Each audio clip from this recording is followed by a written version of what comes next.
What's up, y'all? If you don't know by now, it's Rome B, aka the Great Barbino, aka Scotty Trippin', and you are tuned in once again to the Slow Burn. We smoke that dank, dank, dank, dank. You smoke that just okay. All right, so this is episode 4. That's right, we still doing this shit. We never letting up. Keep grinding, never declining. This next guest is a great person, first and foremost.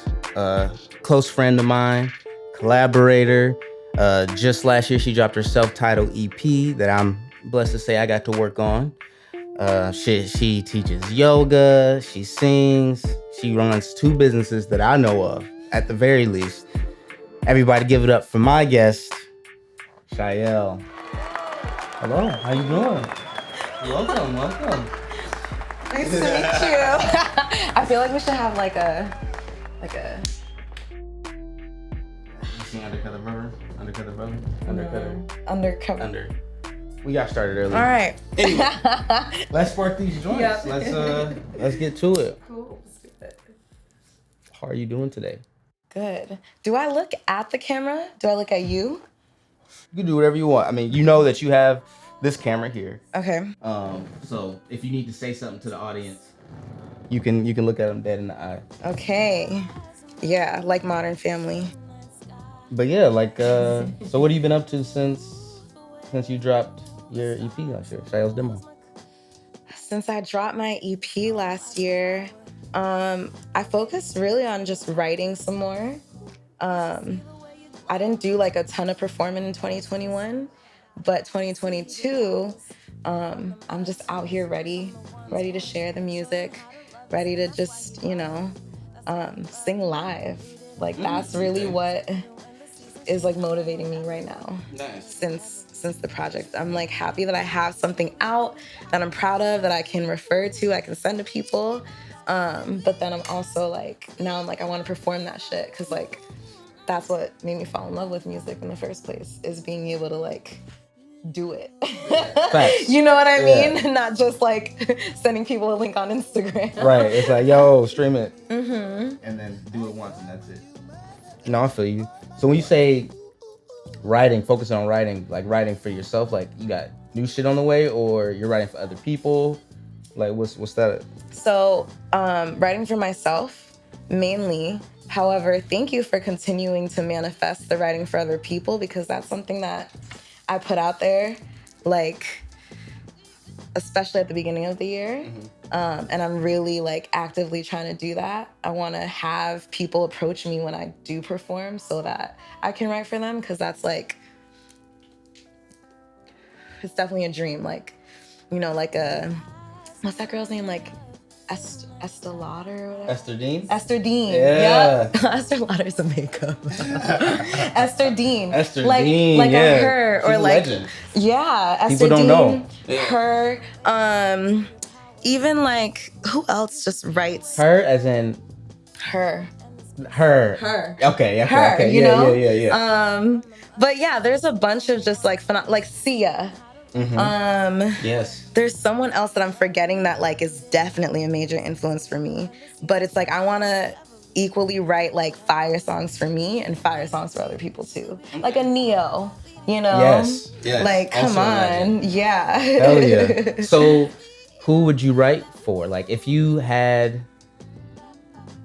were to like to choose like to be in an artist writing camp or something like that, who would that be? Janae, for sure. Because I mean, we be smoking. Facts. We be meditating. Okay. And that's mid-session, real. Engineers like, we be drinking tea. Like, yo, I'm getting paid. Let them sleep. Erica. I mean, it's crazy because it's like the people I would want to write for themselves anyway. Mm-hmm. So it's not like I'd be doing them necessarily a service, but more like coming from a collaborative standpoint to add perspective, Janae, Erica, shoot, who's like newer that I would want to write for? I can definitely see them too. Yeah. I'm trying to think of like someone younger out there. Can you think of anybody new who's like singing R&B right now, or like soul? That's the thing too. I feel like my genre is pretty specific. You know, Snow Allegra. Yeah, Snow Allegra. Ooh, yeah. Definitely. Yeah, and her. I would write She for still has her. very soulful R&B. Yep. It's not so like as poppy as some Yeah. stuff might sound, you know, Yep. today.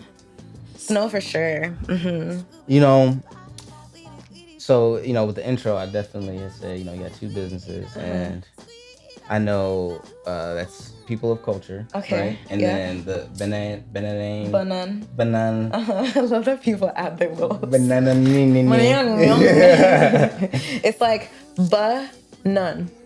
Banan. Okay. And It so is. where do you get your business acumen? Like, where does that come from? Is that like you got somebody that you look up to, or like you got Yeah. like what? How did that become a thing? I think it's so crazy because growing up, I'd always be like, I never want to work for people. Like, well, and then I was like, I never want to have people work for me and have that responsibility either. So then I'm like, fuck.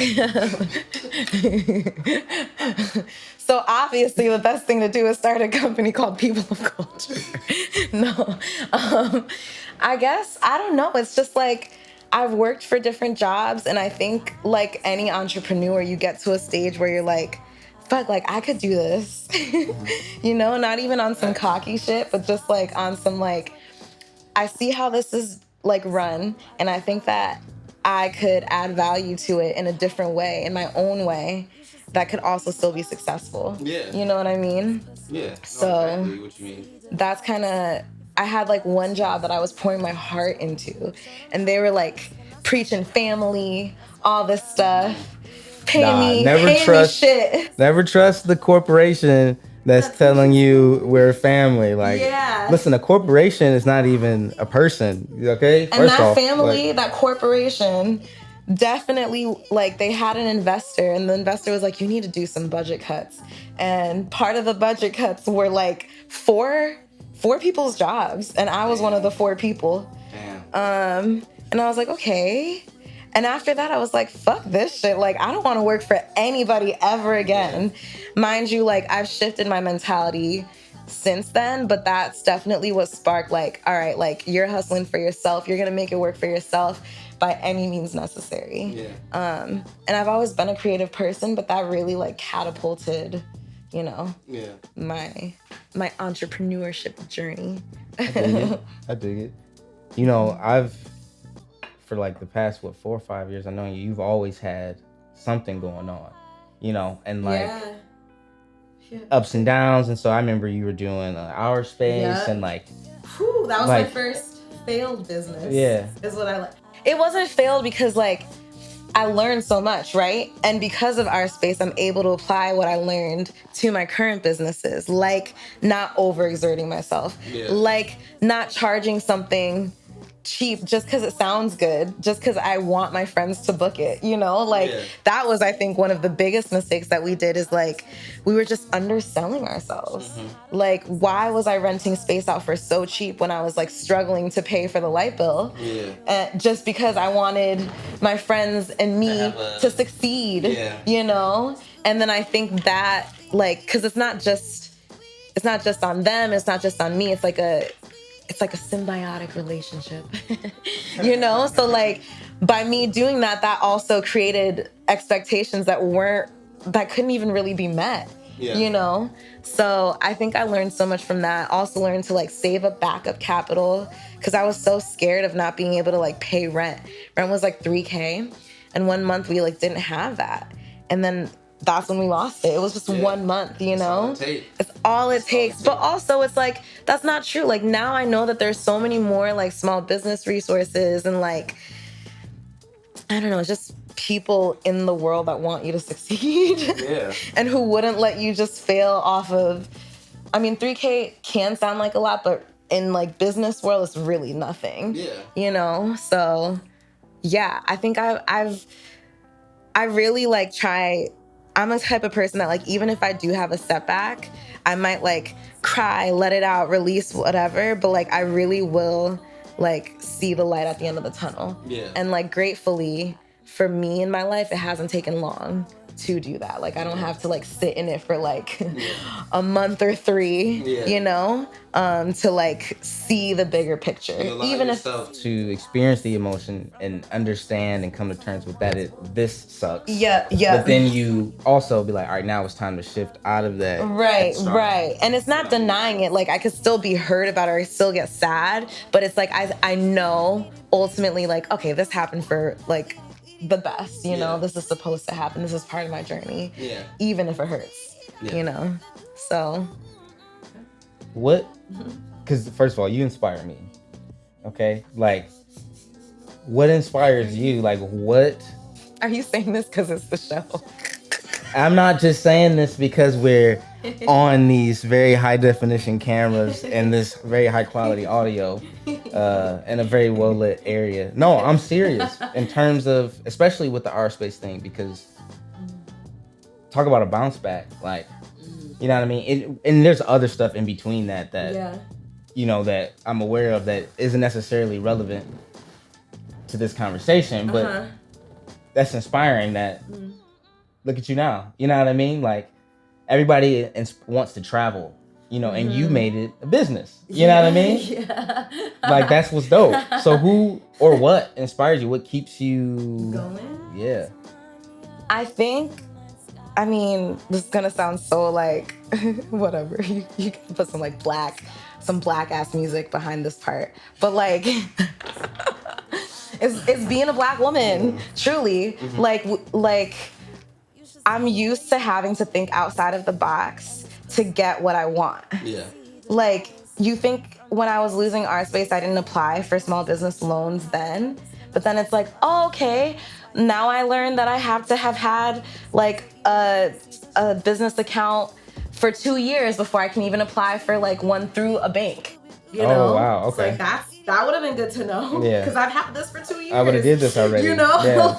Yeah. So like everybody, open a business account. Open a business account. Open a business account. If you are doing some sort of service, open a business account. And just put the money in there, even if it's like $30 a month. You know, because that just having that entity makes it credible. So like learning stuff like that, I think has just been my life as a Black woman. It's just like, no, sorry, and it's like, but why? And it's like, cause like you didn't know that you needed to do this, and this, and this, and all of this. And sometimes you don't even need to do anything. It's just you're denied because you're a Black woman or a Black person.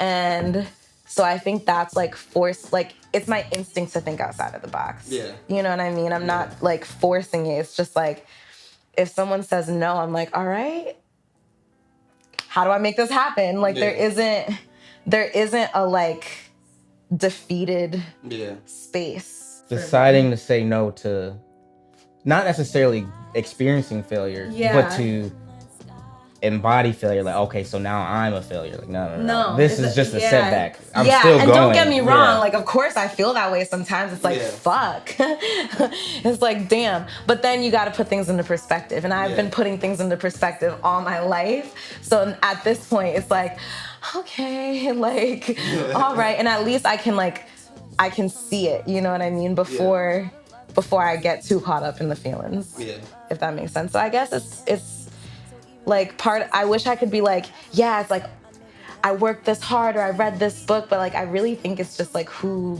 God made me to be has like helped me have this mentality and helped me feel resilient and helped me feel like nothing can stop me. You know? You about to bake me like, see, like, you know what I'm saying? Like, I'm about to open up 3 LLCs. Shit, I mean, get my and that's escort. the thing. You don't even need to open up an LLC. You can do a sole proprietorship.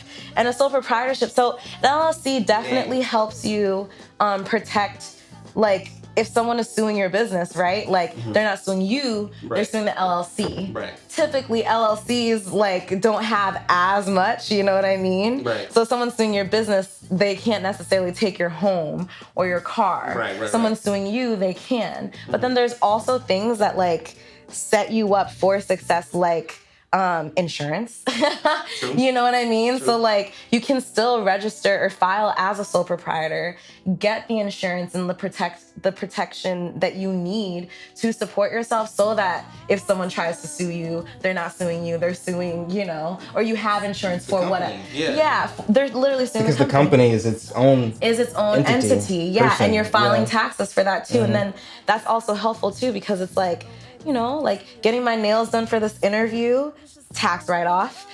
Getting my hair done for this interview, tax write-off.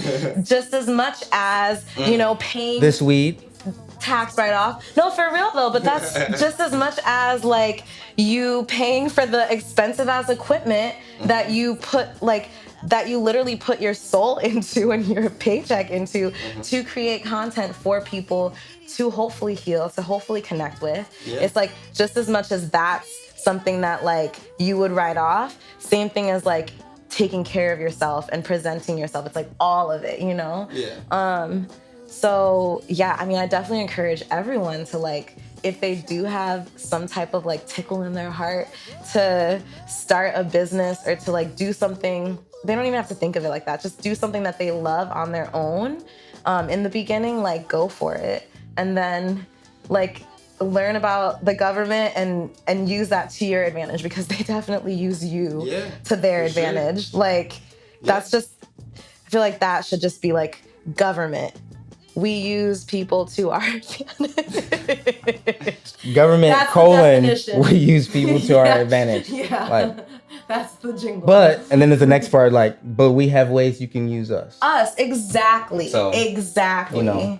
Yeah. And I'm still learning those things. Like just a couple weeks ago, I learned that there's like a women business, like women's economic business something in LA. And it's just like, they're just loaded with money. He was telling me they have like a 500, like, I don't think I'm exaggerating. I think it's like $500 million like loan to help women small businesses. You know, and it's all of California, but like, so, you know, and some businesses do need like millions, but it's just like, okay, cool. Like that makes my like 5K or 10K that I'm trying to fundraise feel very realistic, you know, way more attainable. And then even if you don't get that, you have like guidance, you know, you have like webinars and all these other things that can education, that's compensation, you know, YouTube, all that stuff. So that's business. Well, on a less educational note, before we get out of here, I just want to ask you a question. What's the dumbest thing you've done high?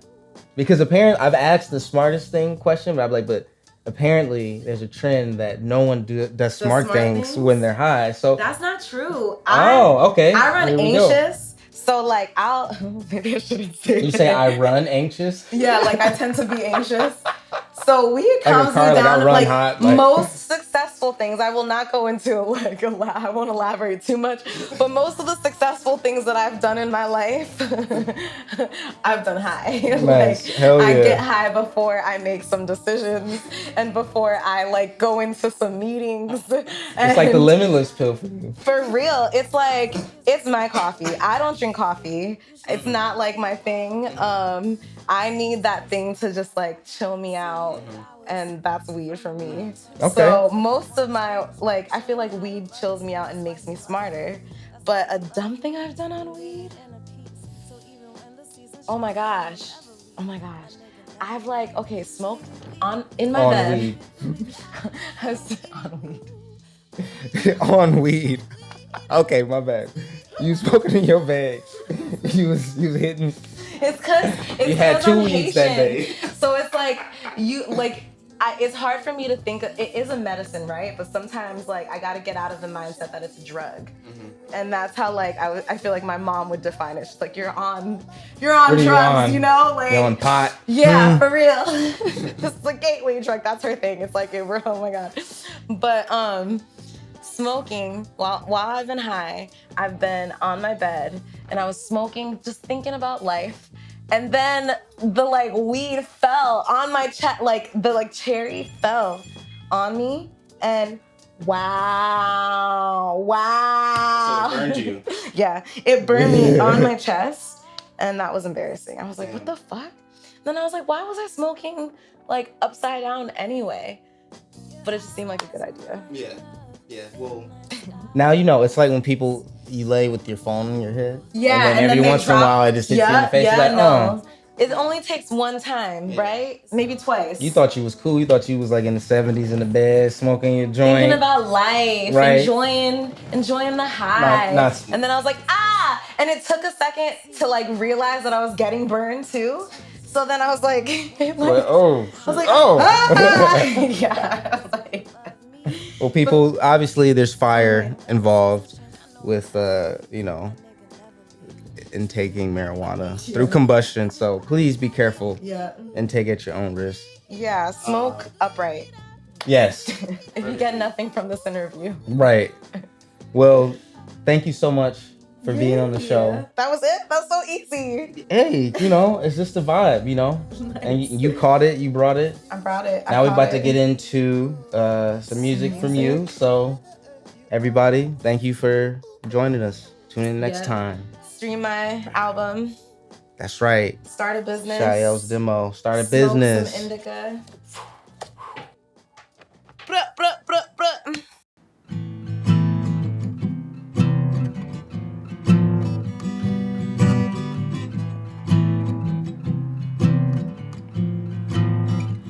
I don't know about you, but I think it's time to pick up the check right now. And if I'm telling the truth, I don't know what to think of us right now. Cause we moving at the speed of light, so I can't seem to wrap my mind around what's right. Been middle ground for quite some time, yeah.